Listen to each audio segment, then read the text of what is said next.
A young family of four was lost when their Cirrus aircraft impacted terrain just short of their destination, Raleigh Executive Jet Port, Sanford, North Carolina, on Monday, the 7th of July. Here's what we know so far. Starting with the Aviation Safety Network, this accident occurred about 13:30 local time. It was a SR22T turbocharged Cirrus G3, the third generation of Cirrus aircraft, November 5656 Mike,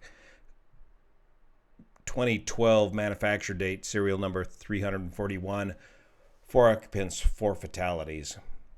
The weather was good, the winds were light, the wreckage was contained in a very small area, and there was no sign of a CAPS parachute deployment. The ADS-B data indicates the flight departed Merritt Island in Florida and proceeded for nearly 2.5 hours before crashing in North Carolina. The ADS-B data also indicates that the aircraft climbed right up to 11,500 feet, hemispheric VFR cruising altitude, and stayed there for the duration of the flight until the data abruptly dropped off. The airspeed varied a little bit along the route and then dropped off down to 177 miles an hour at the end of the data. This indicates to me that it appears that the autopilot was on for the duration of this flight. The public NTSB briefing revealed this information. About 5 to 6 miles from the airport, the airplane advised a local fixed-base operator about a loss of communications and navigational equipment. Shortly after, they advised the fixed-base operator that they had engine issues. The airplane was located in a private field about 1 mile from the airport. So the NTSB briefing indicated that the pilot indicated that he had electrical and engine problems just prior to landing in Sanford, North Carolina. ATC audio indicates that this pilot was having radio troubles from very early on in the flight. Our radio's going in and out, not sure what's going on, but we seem to be having some type of an electrical problem, so if you lose us, you might want that noted in your system. BFR currently to Tango Tango Alpha, if you can hear me. It's in and out. I think we're going to lose you, though, and it's not the frequency. It's something to do with the radio. The radio's going in and out 5-6 miles.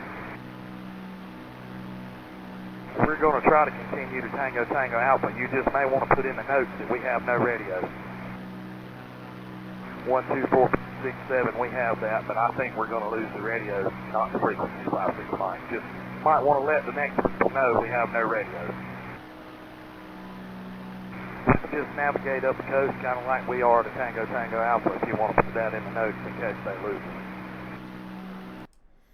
And these initial radio transmissions were recorded all the way back down here at the beginning of the flight in Florida. I asked the last guy to put that in the notes that our radio was going out 5-6 miles.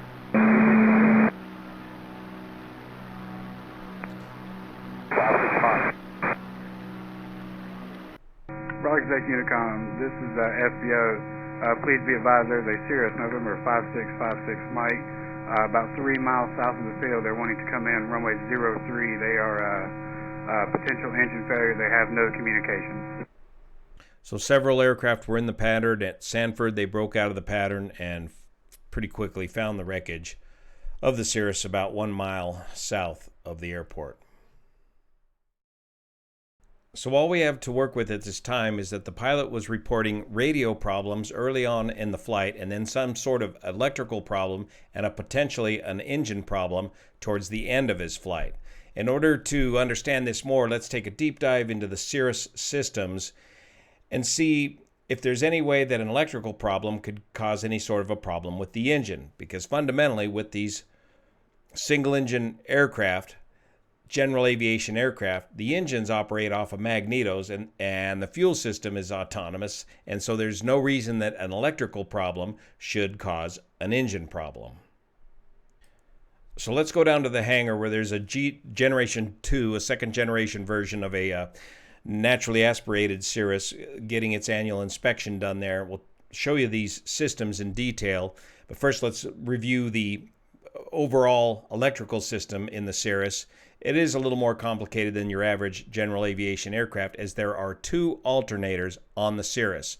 Alternator 1, which is about a 100 amp alternator. The main alternator provides power to the main distribution bus.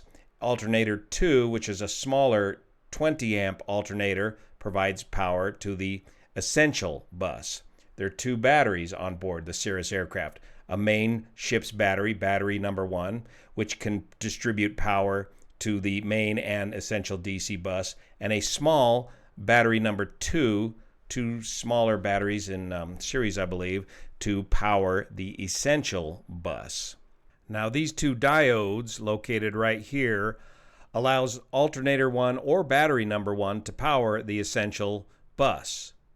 But these diodes prevent alternator 2, the smaller 20 amp alternator, from trying to power the main distribution bus. So if you lose alternator 1, you're going to lose the main distribution bus eventually once battery 1 expires, but alternator 2 will continue to operate the essential bus.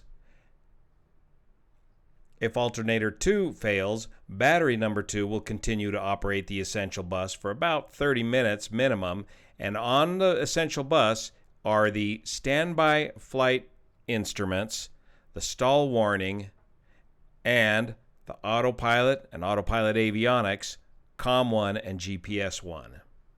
Electrical problems in the Cirrus are talked about in the systems malfunctions section of the emergency procedures section of the Cirrus Pilot Operating Handbook. And there are procedures for alternator problems, whether you've got a steady light or a flashing light on either of the two alternators. But if you get the low volts warning light illuminated, this indicates a massive electrical problem where both alternators have stopped working and you're draining the aircraft ship's batteries, and the proper course of action is to land as soon as practical. And often, one of the first signs of major electrical problems are problems with the radios. Now let's go down to the shop and look at some of these systems in detail. Today we're looking at a Generation 2 Cirrus powered by the IO550 Continental engine, putting out 310 horsepower at 2,700 RPM. Now this is the naturally aspirated version of the IO550, no turbochargers, but these Cirrus engines are all, the ignition is all powered by magneto. So there's the two magnetos right there. So the engine is going to continue to run whether the electrical system works or not. Now it is possible to modify your tried and true magneto system to a solid state electronic ignition system per STC or supplemental type certificate. Sometimes they just modify one of these magnetos into a solid state electronic ignition system and leave the other one a magneto. Remember, there's two mags to fire your dual set of plugs. There's two plugs in each cylinder for redundancy. But if you do use a solid state electronic ignition, you will need an additional battery to keep that ignition system operational in the event you have a complete total electrical failure. Regarding the electrical system, the main alternator, alternator 1, which I believe is something on the order of 70 amps, is located right up here at the front of the engine. Correction, 100 amp hour. Oh, it says right there, imagine that. But there's two alternators on these aircraft, and the second alternator, alternator 2, a much smaller alternator on the Generation 2 aircraft, is located back here. On the Generation 3 aircraft, I believe that second alternator is located up here. So this main alternator is capable of powering the two main electrical systems, the main electrical bus and the essential bus. The job of alternator number 2 is to power the essential bus. If alternator 2 fails, alternator 1 will pick up the load and power the essential bus for you. If alternator 1 fails, alternator 2 cannot power the main bus. It's simply not big enough. Now there's one big main battery here for the aircraft that powers the main buses or the electrical system, and there's a second battery located in the back of the aircraft specifically dedicated to the essential bus. So this number 2 alternator keeps that small battery charged in the back of the aircraft for the essential bus. If we come to the back of the aircraft, there's this access panel. Back here, we've got the parachute is located inside of this housing.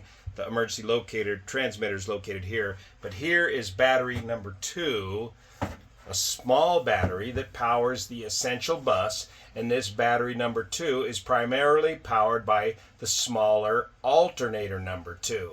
In the event that alternator number 2 fails, the alternator number 1, the big alternator, can still power this battery and the essential bus. This battery is capable of powering the essential bus for at least up to 30 minutes. All of this electrical system is managed by a MCU or master control unit located here on the firewall. Regarding this fuel injection system, it does not require any electricity to properly operate it because you are primarily running this fuel system off of this engine-driven fuel pump located right back here. This engine-driven fuel pump provides fuel to your fuel divider and is injected directly into the cylinders.